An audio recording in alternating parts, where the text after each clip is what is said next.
प्रश्न 1, निम्नलिखित के ठीक बाद वाली संख्या बताइए। तो प्रश्न 1 का पहला 99,999, तो 99,999 के ठीक बाद वाली संख्या बताना है। तो इसमें तो एक जोड़ देंगे। ठीक बाद वाली संख्या निकालने के लिए जब भी होगा तो एक जोड़ देंगे। तो कितना आ जाएगा? 9 1 10, 9 1 10, 9 1 10, 9 1 10, 9 1 10 और 1, यानी 1,00,000। 99,999 में एक जोड़ने पे कितना आ जाएगा? 1,00,000।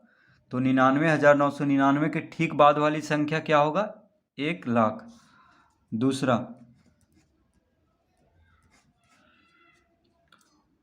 800 का, तो 800 के ठीक बाद वाली संख्या, तो इसमें भी एक जोड़ेंगे तो क्या आ जाएगा? 801, यानी 800 के बाद वाली संख्या होगा 801। तीसरा 979, तो 979 के ठीक बाद वाली संख्या, तो एक जोड़ देंगे तो कितना आ जाएगा? 980।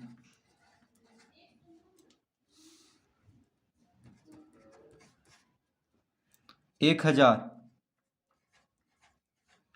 तो 1,000 के ठीक बाद वाली संख्या, तो एक जोड़ देंगे यानी 1,001।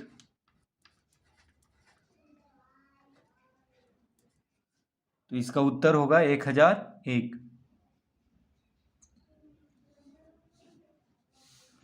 प्रश्न 2, तो प्रश्न 2 में कह रहा है निम्नलिखित के ठीक पहले वाली संख्या बताइए। तो प्रश्न 2 का पहला है 1,00,000। तो प्रश्न 2 में है ठीक पहले वाली संख्या बताना है। तो क्या करेंगे? एक घटाएंगे इसमें। ठीक पहले वाली जब भी पूछे तो एक घटा देना है। तो एक घटाने पे कितना आ जाएगा? 10 में से 1 गया 9, ये 9 हो गया, ये भी 9 हो गया, ये भी 9 हो गया, ये भी 9 हो गया और ये 0 हो गया, यानी 9 9 9 9 9, 99,999 हो जाएगा 1,00,000 के ठीक पहले वाली संख्या। दूसरा 100, तो 100 में 100 के ठीक पहले वाली संख्या, तो एक घटाएंगे तभी पता चलेगा। तो 100 से पहले क्या आता है? 99। 100 में से एक घटाएंगे तो 99 आएगा। तो 100 के ठीक पहले वाली संख्या होगा 99। तीसरा 8,757, तो 8,757 के ठीक पहले वाली संख्या एक घटा देंगे तो हो जाएगा 8,756। प्रश्न 4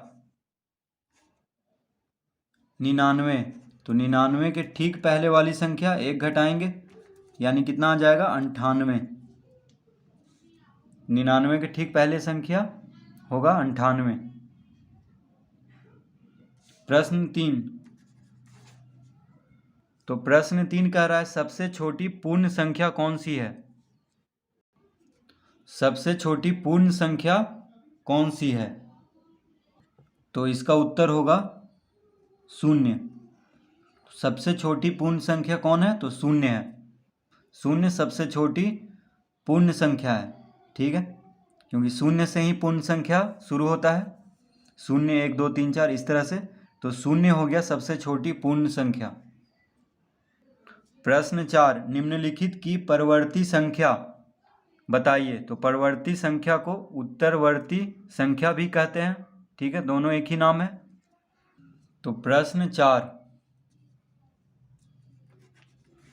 तो प्रश्न 4 का पहला, तो परवर्ती संख्या, तो पहला है 54,896, तो 54,896 की परिवर्ती संख्या बताना है, यानी तो परिवर्ती मतलब ठीक बाद वाली संख्या, ठीक है। तो इसमें 1 जोड़ देंगे, ठीक बाद वाली संख्या, परवर्ती मतलब क्या होता है इसके बाद, तो 54,896 के बाद क्या होगा, तो 1 जोड़ेंगे तभी पता चलेगा।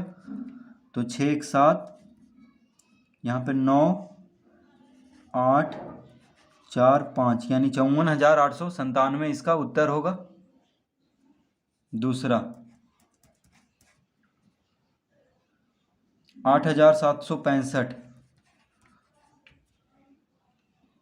तो 8,765 का परवर्ती संख्या या उत्तरवर्ती संख्या क्या होगा, इसके बाद वाली संख्या, इस ठीक बाद वाली संख्या, ठीक है। तो इसमें भी 1 जोड़ देंगे, यानी कितना हो जाएगा, 5 1 6, यानी 8,766। तीसरा 543, तो 543 के परवर्ती संख्या यानी 1 जोड़ेंगे तो कितना हो जाएगा, 544। तो परवर्ती मतलब क्या होता है, ठीक बाद वाली संख्या। 28, तो 28 का परवर्ती संख्या यानी ठीक बाद वाली संख्या क्या होगा 28 के बाद, तो 1 जोड़ देंगे, यानी 28 1 29। 9,999, तो 9,999 के ठीक बाद वाली संख्या, तो 1 जोड़ेंगे, कितना आ जाएगा,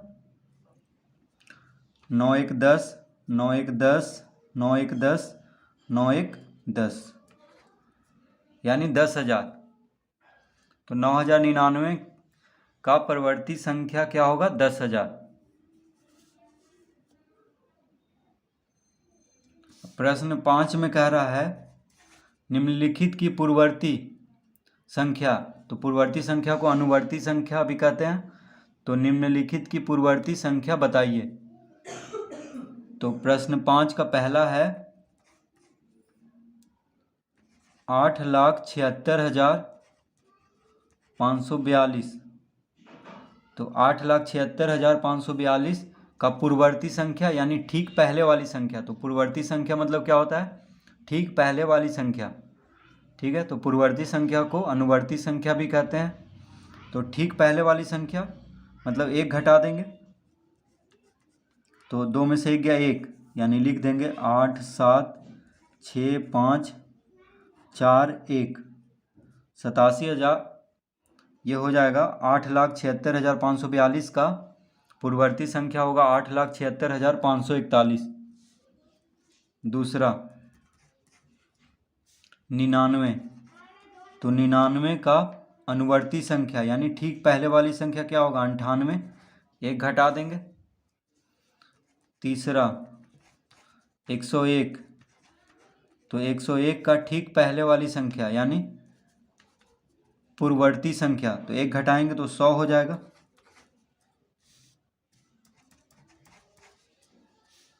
4,567, तो 4,567 में ठीक पहले वाली संख्या यानी पूर्ववर्ती संख्या, तो 1 घटाएंगे तो हो जाएगा 4,566।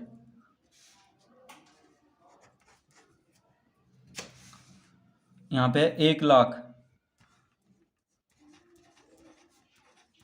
तो 1 लाख के पूर्ववर्ती संख्या यानी 1 घटाएंगे तो कितना हो जाएगा, 10 में से 1 गया 9 9 9 9 9, यानी 99,999।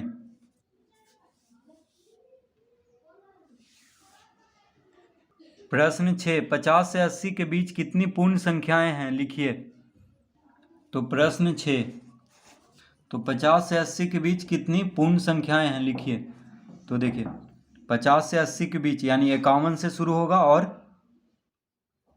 79 तक, तो 51 से 79 तक कितना संख्याएं हैं, तो कैसे निकलेगा, तो इसके लिए क्या करेंगे, 80 में से 50 घटाएंगे, तो 80 में से 50 घटाएंगे तो कितना आ जाएगा, 30, ठीक है। तो 50 और 80 के बीच कह रहा है, यानी 80 को भी नहीं लेना है, 50 को भी नहीं लेना है, ठीक है। तो देखिए यहाँ पे तो 80 तो शामिल हो गया, तो इसीलिए एक और घटा लेंगे, तो 80 माइनस 50 हो गया 30, और 30 में से 1 घटा लेंगे तो कितना आ जाएगा, यानी 29। तो 50 से 80 के बीच कितनी पूर्ण संख्याएं हैं? 29। तो इसको इस तरह लिख सकते हैं, 80 माइनस 50 कितना आ गया? 30। अब 30 माइनस 1 कितना आ गया? 29। यानी 50 से 80 के बीच कितनी पूर्ण संख्याएं हैं? 29। ठीक है, तो एक क्यों घटाएंगे? क्योंकि देखिए 80 और 50 के बीच कह रहा है, यानी 50 से 80 के बीच, तो 51 से लेकर 79 तक कितना संख्याएं होगा? तो 51 से लेकर 79 तक कह रहा है, हम तो यहाँ पे 80 भी शामिल कर लिए हैं, 80 में से 50 को घटाएं तो 80 भी शामिल हो गया है, इसीलिए एक हम घटाएंगे। ठीक है, तो 80 माइनस 50 माइनस 1 करेंगे तो आ जाएगा उत्तर, यानी 50 से 80 के बीच में 29 पूर्ण संख्याएं हैं। तो आप इसको गिन भी सकते हैं, जैसे 50 से 80 के बीच में, देखिए हम यहाँ पे बस समझाने के लिए लिख रहे हैं, 51, 52, 53, 54, 55, 56, 57, 58, 59, 60, 61, 62, 63, 64, 65, 66, 67, 68, 69, 70, 71, 72, 73, 74, 75, 76, 77, 78, 79। तो देखिए इसको गिन करके भी आप देख सकते हैं, 1 2 3 4 5 6 7 8 9 10 11 12 13 14 15 16 17 18 19 20 21 22 23 24 25 26 27 28 29। तो 50 से 80 के बीच में कितना संख्या है? 29। तो इस तरह भी आप गिन करके लिख सकते हैं, या इसका सूत्र है 80 में से 50 को घटाएंगे और फिर 1 को घटाएंगे तो आ जाएगा 29, यानी इसका उत्तर हो गया 29। तो 50 से 80 के बीच में 29 पूर्ण संख्याएं हैं। प्रश्न 7, संख्या रेखा के आधार पर बताइए कि निम्नलिखित युग्म संख्या में कौन सी संख्या बड़ी है। तो प्रश्न 7 का ए 503, 530। तो पहले हम समझ लेते हैं कि संख्या रेखा क्या होता है। तो देखिए एक सीधी रेखा बना लेना है, ठीक है, और इसके मध्य में शून्य होता है, और देखिए शून्य के दाईं ओर धनात्मक संख्या 1 2 3 4 5, और शून्य के बाईं ओर होता है ऋणात्मक -1 -2 -3 -4। तो ये होता है संख्या रेखा। ठीक है, तो यहाँ पे तो ऋणात्मक संख्या है नहीं, तो धनात्मक ही है। तो देखिए शून्य के नज़दीक से शुरू होता है, यानी सबसे छोटा संख्या 1, प्राकृतिक संख्या में 1 हुआ सबसे छोटा, उसके बाद बढ़ते जाता है। तो यहाँ पे देखिए 530 503 जो होगा 530 के बायां तरफ स्थित होगा। ठीक है, जैसे 5 के बायां तरफ 1 है, उसी तरह 530 बड़ा है, तो 530 के बायां तरफ 503 होगा। तो 503 के दायां तरफ होगा 530, जैसे 5 जो है दायां तरफ है, 1 क्या है बायां तरफ संख्या रेखा पे। तो इसको हम लिखेंगे, क्या लिखेंगे? संख्या 503 संख्या 530 के बाईं ओर स्थित है।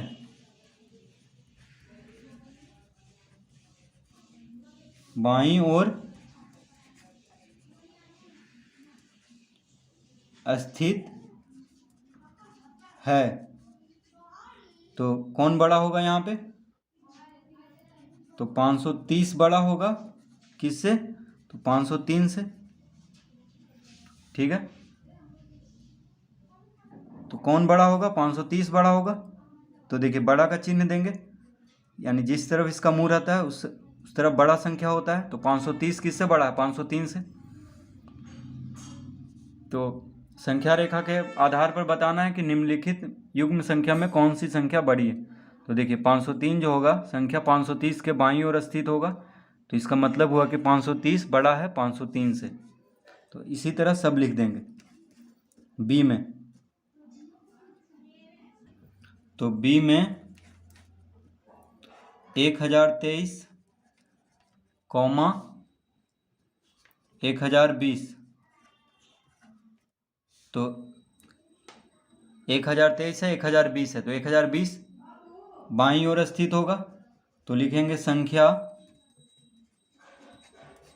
1020 संख्या रेखा पर। तो संख्या 1020 संख्या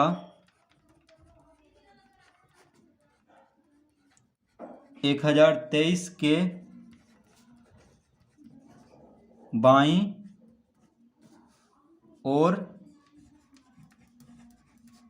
स्थित है।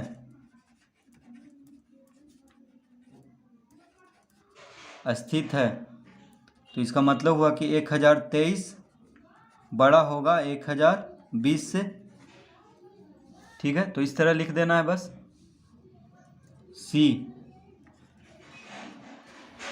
4384, 5987। तो इसमें भी लिखेंगे संख्या 4384 संख्या 5987 के बाईं ओर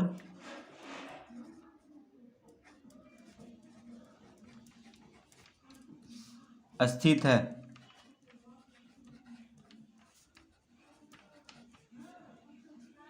तो इसका मतलब हुआ 5987 बड़ा है 4384 से। डी 70 40। तो देखिए 40 बाईं ओर स्थित होगा, तो लिखेंगे संख्या 40 संख्या 70 के बाईं ओर स्थित है।